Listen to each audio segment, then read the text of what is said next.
सीहोर में औद्योगिक इकाइयों के भूमि पूजन और आशय पत्र वितरण कार्यक्रम में मुख्यमंत्री डॉक्टर मोहन यादव शामिल हुए हैं। कार्यक्रम में 6 नवीन औद्योगिक इकाइयों की स्थापना के लिए भूमि पूजन किया गया है, जिसमें power transformer, food processing, eco concrete, Annapurna industry, bar malt malting सहित अन्य उद्योग शामिल है। मुख्यमंत्री ने बताया है कि इन उद्योगों से लगभग 2 लाख से अधिक लोगों को प्रत्यक्ष या अप्रत्यक्ष रोजगार मिलेगा। इस दौरान उन्होंने कहा है कि सीहोर, भोपाल, विदिशा, रायसेन और नर्मदापुरम को मिलाकर एक नई ट्रेन सिटी की अवधारणा की साकार की जा रही है, जो कि मध्य प्रदेश को मेट्रोपॉलिटन प्रदेश के रूप में स्थापित करेगी। मुख्यमंत्री डॉक्टर यादव ने बताया है कि प्रदेश सरकार उद्योगों को बिजली, पानी, भूमि के साथ प्रति महिला श्रमिक को 6,000 रुपए और पुरुष श्रमिक को 5,000 रुपए प्रति माह 10 वर्षों तक सहायता दे रही है। यह केवल उद्योग नहीं बल्कि रोजगार के मंदिर है। 13-14 अक्टूबर को इसी सीहोर के अंदर हमने अपनी एग्रीकल्चर एक्सपो करने के लिए राज्य में 3 जगह बनाई। अभी महाकौशल में नरसिंहपुर में किया है, उसके पहले मालवा में, मंदसौर जिले के सीतामऊ तहसील में किया था। इसके बाद चंबल में करेंगे सितंबर में, और अक्टूबर में पूरे देश के नहीं दुनिया के एग्रीकल्चर से जुड़े हुए सभी प्रकार के स्वनाम धन्य संस्थानों के अलग अलग लोगों को बुला करके, अलग अलग प्रकार के वैज्ञानिकों को, किसानों को, दूध उत्पादन से लेके सभी क्षेत्रों के लोगों को कृषि आधारित दृष्टि से एक बड़ा मेला लगाएंगे, ताकि ये इस क्षेत्र में मध्य प्रदेश देश में नंबर 1 बने। तो 6 नए करार फिर कर लिए, और माननीय प्रधानमंत्री का भी क्या आशीर्वाद मिला है। जब से हमारी सरकार बनी है, लगातार हर दूसरा या तीसरा दिन हम उद्योगों को समर्पित कर रहे हैं, युवाओं को रोजगार के लिए समर्पित कर रहे हैं। यह संकल्प हमारा है। सुदेश जी ने कहा कि 2 महीने पहले आए थे और आपने बात कही थी। सच में आज 2000 करोड़ के आसपास का निवेश का भूमि पूजन हुआ है। जोरदार अभिनंदन करें, ये बदलते दौर का समय है।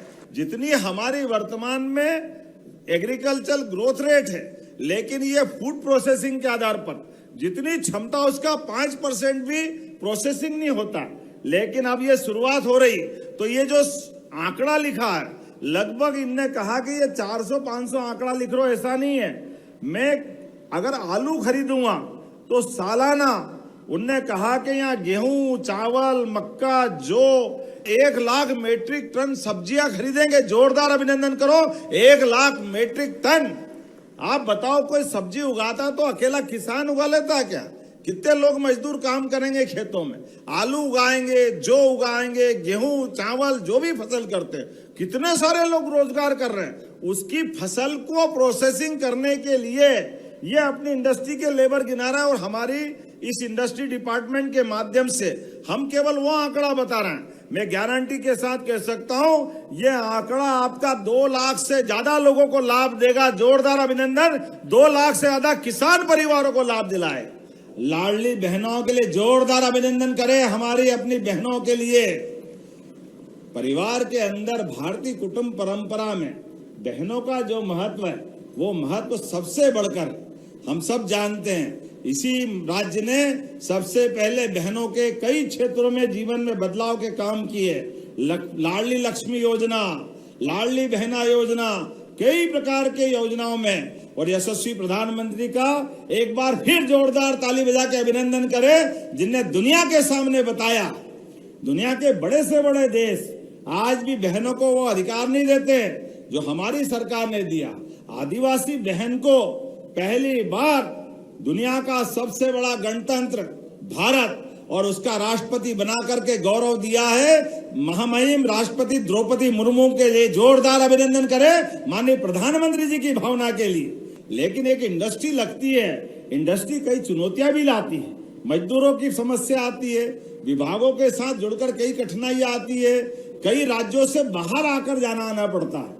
विशाल जी झारखंड रहते हैं, अमर जी मुंबई रहते हैं। लेकिन आप बताओ, अपने घर के आसपास भी दुकान खोलता तो लोग घर के पास दुकान लगाना चाहता, लेकिन उद्योगपतियों ने अपने देश की व्यवस्था में विश्वास करके कितने प्रकार से लोगों को रोजगार देने के लिए हिम्मत के साथ हमारे राज्य में आ रहे हैं। जोरदार अभिनंदन करो, हमारे सभी ये हमारे हो जाएंगे।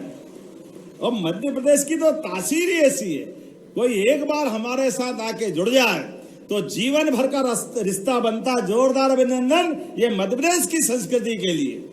कोई कारण से घायल होता है, एम्बुलेंस आके उसका इलाज कराने के लिए ले जाती है हॉस्पिटल में, और हॉस्पिटल में वो कोई कारण से इलाज के बाद भी बचा नहीं, उसका शरीर छूट गया।